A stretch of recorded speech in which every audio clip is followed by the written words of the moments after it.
Halo teman-teman, selamat datang di Sudut Koma, gue Nobel Kurniawan. Dan hari ini, seperti judulnya, gue mau ngebahas buku ketiga atau buku terakhir dari trilogi utama Red Rising, yaitu Morningstar.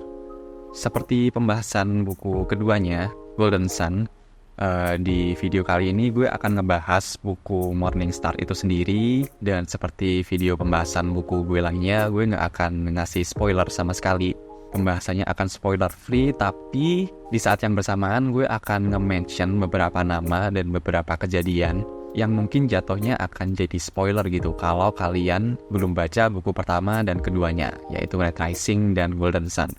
Kenapa? Karena di semestanya Red Rising ini tuh vibes-nya tuh hampir sama kayak Game of Thrones gitu.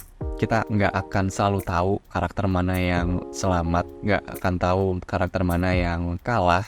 Dan dengan gue mention satu nama, at least kalian akan tahu, oh karakter satu ini tuh ternyata selamat loh sampai buku ketiga. Nah itu mungkin note gue buat di awal. Tapi kalau emang kalian udah baca buku satu keduanya, dan mungkin udah baca buku ketiga, atau mungkin belum baca sama sekali tapi nggak keberatan soal hal-hal tadi, ya kita langsung masuk aja ke pembahasannya. Seperti buku-buku sebelumnya, gue baca buku Morningstar ini di aplikasi Ipusnas secara gratis dan legal tentunya. Jadi kalau kalian tertarik buat baca buku Red Rising ini, bisa langsung meluncur aja ke Ipusnas, karena emang buku fisiknya udah susah banget buat dicari. Di buku ketiga ini kita akan diajak untuk mengikuti kisah Darrow kembali setelah pertarungan terakhir di buku keduanya. Mungkin di timelinenya emang nggak langsung, pertarungan terakhir di buku kedua, kemudian buku ketiga gitu, enggak. Beberapa bulan sudah berlalu, beberapa bulan atau 1 tahun, kayaknya beberapa bulan deh, 6 bulan mungkin. Dan Darrow, sekali lagi kalau kalian udah baca buku keduanya, kalian udah tahu kalau ya timnya Darrow kalah di pertempuran terakhir di buku kedua. Dan karena ini satu hal yang ada di bagian awal bukunya, jadi gue ngomongin aja ya. Darrow jadi tawanan dan sedang menjalani siksaan yang benar-benar mindfuck banget. Dia ditaruh di satu kotak yang sempit, jadi dia kayak mungkin ditelungkupkan kayak janin gitu. Iya udah nggak ada apa-apa di sana. Dan kebutuhannya dia dipenuhi melalui sebuah selang. Nggak perlu gue jelasin lagi, itu benar-benar gila. Dan metode ini pun dilakukan oleh karakter Jackal, gue nggak tahu pronunciasi. Dilakukan oleh karakter musuh usai kekalahan di perang terakhir di buku kedua. Setelahnya dia diinterogasi dan kemudian dimasukkan ke dalam box ini. Nah mungkin kalau kalian ngikutin video pembahasan Red Rising gue sebelumnya, kalian pasti tahu kalau gue tuh nggak suka sama karakter utama di dunia Red Rising ini, si Darrow ini. Gue nggak suka tokoh utamanya. Bener-bener gak suka sama pemikirannya dia, sikapnya dia, dan sebagainya lah, banyak banget. Detailnya kalian bisa tonton video-video sebelumnya. Tapi untuk split second, untuk sebentar doang, gue bisa dibikin iba gitu tentang nasib karakter Darrow satu ini di pembukaan bukunya dengan penyiksaannya dia tadi. Dia sampai berhalusinasi, udah mikir kemana-mana, dan iya, karena bener-bener ditempatin di satu kotak yang gelap dan ya gak ada interaksi dengan manusia lain. Dan oleh karenanya gue dibikin iba gitu. Gue dibikin, walaupun gue sama sekali gak peduli tentang karakter Darrow ini. Seperti yang kalian tahu, gue lebih tertarik dengan karakter-karakter lainnya. Tapi dengan penyiksaan yang dialami Darrow ini, gue kayak, aduh kasihan banget sih. Bener-bener gue bisa dibikin iba walaupun sama sekali gak peduli sebelumnya. Dan hal tersebut langsung berubah setelah ada upaya penyelamatan si karakter Darrow ini. Ini bukan gue nggak jadi iba karena dia diselamatin ya, bukan. Tapi karena keputusannya dia dalam proses penyelamatan tadi. Ini nggak akan gue sebutin sih, tapi kalau kalian udah baca bukunya, pasti kalian tahu tentang part yang bikin gue kesel lagi sama karakter Darrow ini. Gue udah nggak jadi peduli lah sama dia. Atau mungkin gue sebutin aja kali ya, karena ini di awal bukunya juga sih. Intinya adalah dia menyelamatkan temannya sendiri, tapi dengan cara mengorbankan kru penyelamatnya. Itu bukan lu pengen nyelamatin semua orang, itu mah lu pilih kasih. Lu pengen nyelamatin orang-orang yang emang lu pilih aja.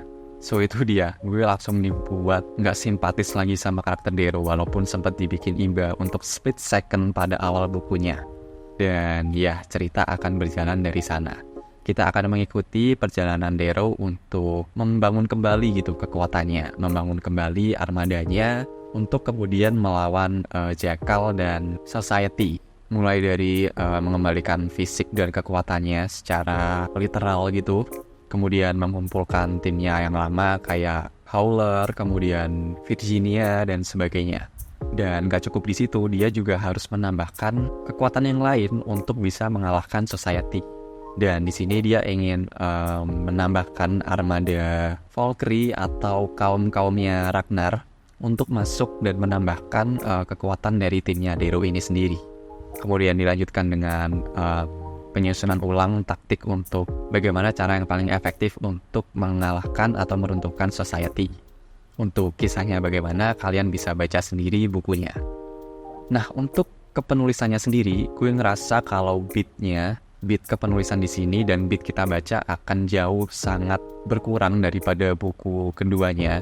Karena menurut gue buku keduanya tuh kayak event gitu. Kayak ada sesuatu yang menarik, sesuatu yang besar, sesuatu yang cukup intens gitu mengintai di tiap bab barunya. Nah, di buku ketiga nih enggak, karena mungkin emang ceritanya, setelah gue pikir-pikir emang mungkin karena ceritanya sendiri sih. Karena si Darrow baru kalah dari buku keduanya dan di sini dia harus menghimpun ulang kekuatannya dan armadanya untuk bisa kembali menyerang Society.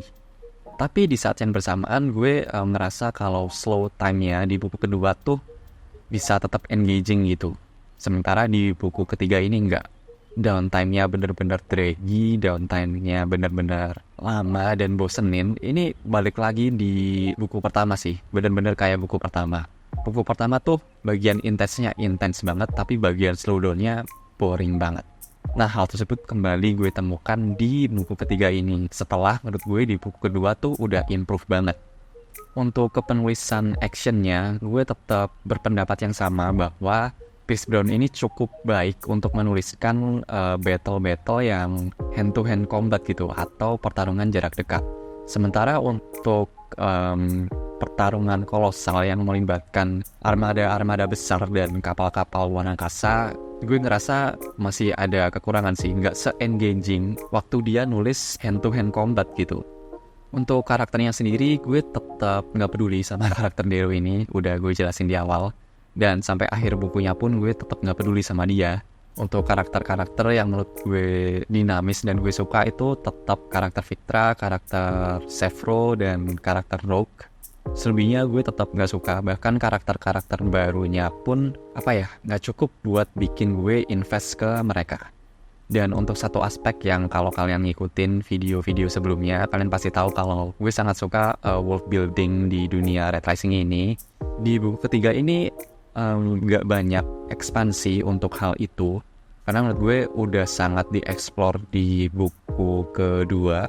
Jadi setupnya tuh udah sangat menarik di buku pertama, walaupun mungkin nggak pay off di bagian tengah dan akhir bukunya soal world building ini. Kemudian sangat dieksplor di buku kedua. Di buku ketiga ini ada sih eksplorasi sedikit banget di bagian dunianya Ragnar. Tapi selebihnya ya kita sudah mendapatkan world building yang sudah kaya dari buku kedua tadi dan dari setup buku pertama. Di buku ketiga ini akan fokus pada proses comeback-nya Darrow tadi dan jatuhnya world building yang sudah kita dapatkan sebelumnya bisa kita explore sejauh-jauhnya gitu, bisa kita hancurkan sehancur-hancurnya karena ya ini emang perang utama dan ya pay off banget sih. Semua semestanya, semua planetnya, semua susunan hierarkinya, semua susunan pemerintahannya, title-nya sangat terbayarkan untuk perang besar di buku ketiga ini. Bener-bener habis-habisan deh. So ya, mungkin itu aja untuk buku Morningstar. Sebuah penutup yang cukup oke, walaupun mungkin nggak yang amazing dan mind-blowing atau gimana, tapi cukup solid banget menurut gue, sangat worth untuk dibaca. Dan sekali lagi kalau kalian emang tertarik buat baca cerita Red Rising ini, kalian bisa baca ketiga bukunya jadi trilogi pertama. Versi terjemahannya sudah bisa dibaca gratis di aplikasi Ipusnas. Udah ada yang gratis dan legal, jangan nyari PDF yang ilegalnya kalian. So ya, mungkin itu aja. Dan seperti biasa, terima kasih sudah dengerin. Gue Robi Kurniawan dan sampai jumpa di halaman selanjutnya. Thank you.